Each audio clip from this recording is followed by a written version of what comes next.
Hello friends, good morning. तो कैसे हो आप सब? आई होप आप सब बहुत बढ़िया होंगे, बहुत अच्छे होंगे। Welcome back to my channel Hindi साहित्य और व्याकरण। तो आज का हमारा टॉपिक नंबर 21 रहेगा, जिसका नाम है ऋतुकालीन परिस्थितियाँ।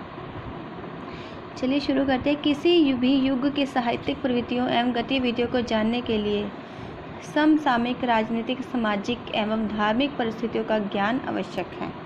ठीक है जी। हिंदी साहित्य के संवत 1700 से 1900 तक के काल को ऋतुकाल कहा जाता है। ऋतुकालीन श्रृंगार प्रधान है।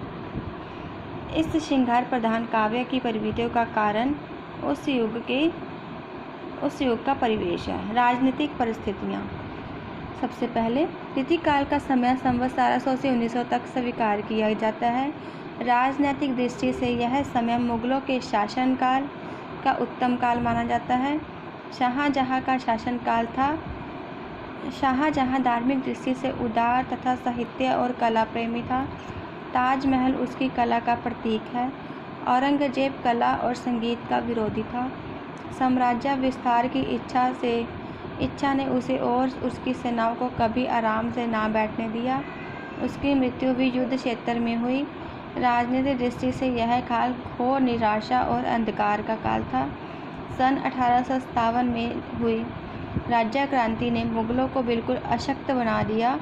इस प्रकार ऋतु युग का उदय सुख, शांति और वैभव विलास में हुआ तथा उसकी समाप्ति अवस्था तथा पतन में हुई। सामाजिक परिस्थितियाँ। सामाजिक दृष्टि से यह काल घोर पतन का काल था। यथा राजा तथा प्रजा की युक्ति के अनुसार विलासता इस युग की प्रवृत्ति बन गई थी। भारतीय समाज में 3 वर्ग बन गए थे: उच्च वर्ग, निम्न वर्ग तथा कलाकार वर्ग।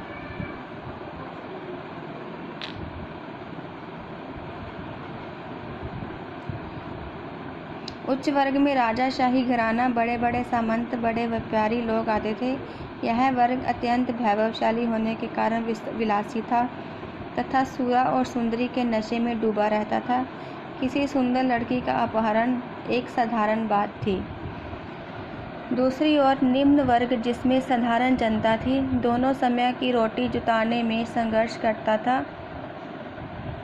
कलाकार वर्ग, जिन्हें उच्च वर्ग का आश्रय प्राप्त था और उनका उद्देश्य उच्च वर्ग को प्रसन्न करना था। ऋतु युग में नारी विलास की वस्तु मानी जाती थी। बाल विवाह तथा बहुविवाह की प्रथा प्रचलित थी। इस प्रकार सारे समाज में अनाचार और व्यभिचार फैला हुआ था। धार्मिक परिस्थितियाँ।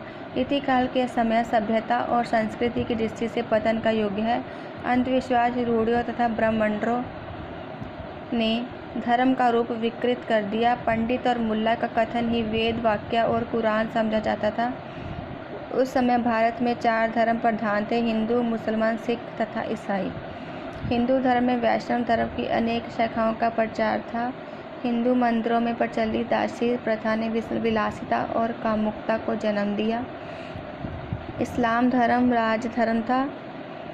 इस धर्म को स्वीकार करने वालों को धन और नौकरी देनी पड़ती थी, अर्थात हिंदुओं को जजिया नामक कर देना पड़ता था। हिंदू मुसलमान एक दूसरे के मलेच्छ और काफिर कहते थे।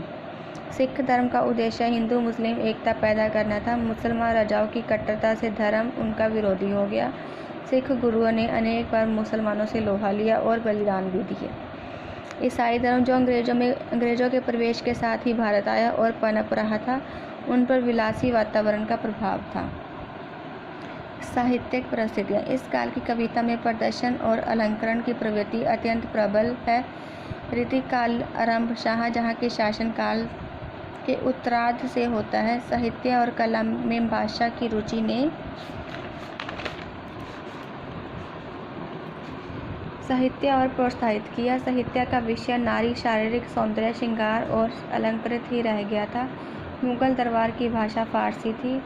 उसी समय लैला मजनू, शरीफराद की रोचक कहानियाँ भी लिखी गई। कलात्मक परिस्थितियाँ। कला के विकास की दृष्टि से ऋतुकाल समृद्धि का काल है। आश्रयदाताओं ने कलाकारों को इतना सम्मान दिया कि उनकी गणना प्रतिष्ठित वर्ग में होने लगी। मुगल सम्राट शाहजहाँ स्थापत्य काल का प्रेमी था। उसकी बनवाई इमारतों में मोती मस्जिद, जामा मस्जिद, ताजमहल इत्यादि प्रसिद्ध हैं।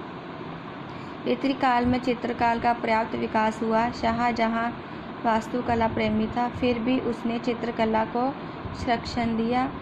मुगल काल में रचित चित्रकला आज भी देश की धरोहर है। निष्कर्ष: इस विश्लेषण से स्पष्ट हो जाता है कि रीति काल में राजनीतिक, सामाजिक, धार्मिक परिस्थितियां पतनशील थी। कलाकार की चेतना सूरा, सुंदरी और सुराही के इर्द गिर्द घूमती थी। श्रृंगार की प्रधानता के लिए उस युग की परिस्थितियां ही उत्तरदायी हैं। ठीक है जी, तो ये थी परिस्थितियां, राजनीतिक, सामाजिक, धार्मिक, साहित्यिक और कलात्मक। तो देख लीजिएगा। ओके जी, टेक केयर।